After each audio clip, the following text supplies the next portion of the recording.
नमस्कार दोस्तों, मैं लोकेश जैन लेक सिटी जिलों की नगरी उदयपुर से एक बार फिर यहाँ पर दिव्यांग स्कूटी योजना के बारे में नई अपडेट्स लेके आया हूँ। दिव्यांग स्कूटी योजना 2022 उसमें मैंने पहले ही एक वीडियो बना दिया है, लेकिन इस वीडियो में कुछ और नई अपडेट्स लेके आया हूँ। पहली अपडेट्स तो यह है कि 1 तारीख से इसके ऑनलाइन आवेदन स्टार्ट हो चुके हैं, 1 अगस्त से, और ये लास्ट 31 अगस्त तक रहेगा। 1 महीने का टाइम आपके पास है। ऑनलाइन आवेदन करना होगा। ऑनलाइन आवेदन आप ई मित्र से कर सकते हैं। ई मित्र पे SSO ID के माध्यम से कर सकते हैं। SSO ID और पासवर्ड आपका होना चाहिए। अगर नहीं है तो ई मित्र वाला आपको जनरेट कर देगा, या आप खुद भी जनरेट कर सकते हैं। गूगल पे SSO डाल के आप सर्च करेंगे तो जो राजस्थान सरकार का SSO का पोर्टल है वो ओपन हो जाएगा, और वहाँ जाके आप रजिस्ट्रेशन करके ID और पासवर्ड SSO ID के जनरेट कर सकते हैं। पहला तो ये है कि SSO ID के माध्यम से ऑनलाइन आवेदन होगा।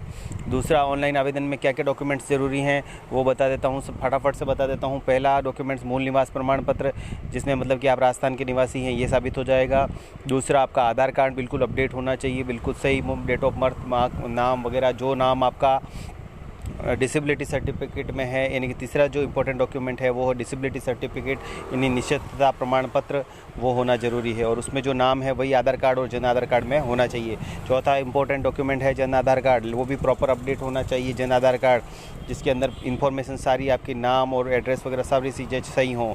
चौथा है आयु प्रमाण पत्र। आयु प्रमाण पत्र में आपको वैसे तो 10th की मार्कशीट चल जाती है, अगर किसी के पास 10th की मार्कशीट नहीं है तो आधार कार्ड प्रॉपर अपडेट होना चाहिए, वो उसमें ज़रूरी है। पाँचवा है जिसके अंदर अगर पेंशन आती है, अगर इसकी निःशक्तता की, डिसेबिलिटी की जो 750 रुपये पेंशन आती है, अगर वो पेंशन आ रही है तो फिर आपको आय प्रमाण पत्र लगाने की ज़रूरत नहीं है। पेंशन का जो परफॉर्म आ जाता है, पेंशन का जो डॉक्यूमेंट आता है वो आप लगा सकते हैं। अगर आपकी पेंशन नहीं आती है तो फिर आपको आय प्रमाण पत्र लगाना होगा। जो आय प्रमाण पत्र 6 महीने से पुराना नहीं होना चाहिए, और आय प्रमाण पत्र तो बहुत ही सिंपल होता है, 2-3 पेज का एक फॉर्मेट होता है, जहाँ ई मित्र से या किसी शॉप से आपको मिल जाएगा। उस पर 2 ग्रेजुएटेड ऑफिसर्स के साइन करा के और अटेस्टेड करा के, और आप उस पर उसको नोटरी करा के आपको बनवा सकते हैं। तो ये चौथा 5वां डॉक्यूमेंट ये इंपॉर्टेंट हो गया। ये सारे डॉक्यूमेंट इंपॉर्टेंट है। निश्चितता प्रमाण पत्र के साथ UDID कार्ड भी होना बहुत ज़रूरी है। UDID कार्ड जो होता है वो दिव्यांगता का एक कार्ड होता है जो नेशनल लेवल पर बनता है। आप नहीं बनाए तो आप उसको ऑनलाइन आवेदन उसके लिए भी कर सकते हैं। ये सारी चीज़ें बहुत ही अच्छी अपडेट्स थी कि बहुत ही अच्छी स्कूटी योजना 2022-23 के लिए मुख्यमंत्री जी की तरफ से है। जो पहले 2000 स्कूटियाँ दी जा रही थी साल भर की, वो इस बार 5000 कर दी गई है। बहुत बेहतरीन कार्य किया गया है, लेकिन मुझे सिर्फ इसमें एक इतना सा जो किया गया है वो तो बहुत बेहतरीन है। दूसरे राज्य भी इस तरह की चीज़ें अगर करेंगे दिव्यांग भाइयों के लिए, विशेष योग्यजन के लिए, तो बहुत अच्छी बात है। लेकिन इसमें सिर्फ लोकोमोटर को ही शामिल करना, यानी कि जो पैर से दिव्यांग हैं उनको ही शामिल करना गलत है। इसके साथ साथ इसमें दूसरी जो कैटेगरीज़ होती हैं, जो लो विज़न होते हैं या हियरिंग प्रॉब्लम होती है, या इस तरह से 22 कैटेगरीज़ होती हैं, उन सबको शामिल किया जाना चाहिए। स्कूटी नहीं दी जाती तो कोई और भी लाभ उनको दिया जाना चाहिए।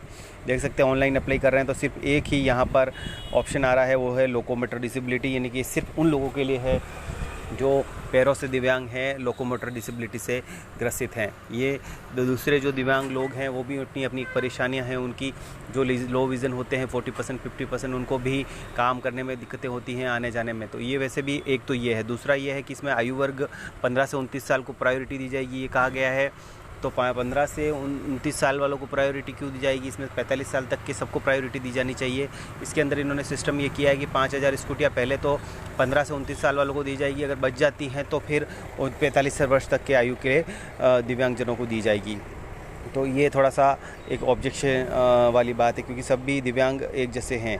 दूसरा ये कि इसके अंदर जो जॉब करने जाते हैं उनके लिए दिव्यांग स्कूटी की योजना है। और दूसरा ये कि जो कॉलेज पढ़ने जाते हैं उनके लिए कॉलेज का पढ़ने का जो सर्टिफिकेट होता है, लिखवा के महाविद्यालय से, कॉलेज से आप सर्टिफिकेट उसमें लगाना पड़ेगा।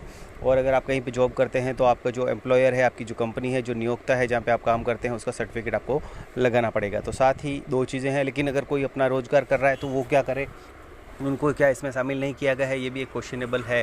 कि कोई अपने रोज़गार के लिए, स्वयं के रोज़गार के लिए सेल्फ एम्प्लॉयड है और वो जाता है दिव्यांग, तो क्या उसको स्कूटी नहीं दी जाएगी? ये भी एक बड़ा क्वेश्चन है, क्योंकि इसके अंदर सिर्फ ही दो ही कैटेगरी को शामिल किया गया है, कि जो एक तो कॉलेज में पढ़ते हैं और दूसरा है कि जो जॉब करने कहीं जाते हैं।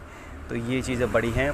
वीडियो अच्छा लगे तो लाइक शेयर कमेंट करें, चैनल पर नए हैं तो सब्सक्राइब करें। इजाज़त दें अपने भाई दोस्त लोकेश जैन को। कुछ चीज़ पूछना है तो आप कमेंट में पूछ सकते हैं, मैं ज़रूर रिप्लाई करूँगा उसका।